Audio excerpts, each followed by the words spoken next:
Good evening, welcome to IBN News. My name's Calder John. And I'm Anna Jones. Over the past 5 years, phone companies have increased the cost of having a landline by 38%, adding to the misery of consumers who are already struggling to cope with household bills, cuts in benefits, and a mass of other pressures on their finances. Providers are now charging an average of £15.35 a month for landline rental. That's up from £11.14 in 2009, or an extra £50 a year, according to research by broadbandchoices.co.uk. Customers of Virgin Media have seen the biggest increase, with the firm raising the cost of line rental by 45%, from £11.02 to £15.99 a month. BT came second with a rise of 42%, from £11.25 to £15.99 a month. In fact, BT increased their call charges and rentals by 6.5% in January 2014. Meanwhile, customers of PlusNet have seen the lowest rise, although this still amounts to 31% over 5 years. Dana Hashem, spokeswoman for Virgin Media, says, "We regularly review our pricing and sometimes make changes in order to ensure we remain competitive and able to continue delivering market-leading products and services." Keeping the costs of using your landline phone and broadband down is very important these days for both consumers and business, especially with the rises that seem to occur on a regular basis. For instance, in January 2014, BT put up their call and line rental prices by 6.5%, and many other providers quickly followed. But what was the solution to this problem? Many customers switched to provider Sparta Telecom from Luton, who have actually been in the market since 2011. They decided to be different and cut costs to help both consumers and businesses. Sparta Telecom can give customers low line rental and call charges.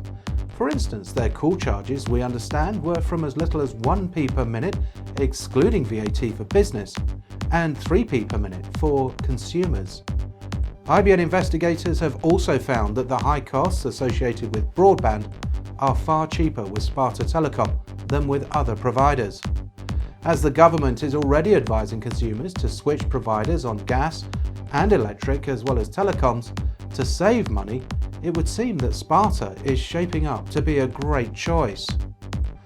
A government spokesman informed IBN that by contacting companies like SpartaTelecom.com, everyone is now saving considerable sums of money on their telecoms bills.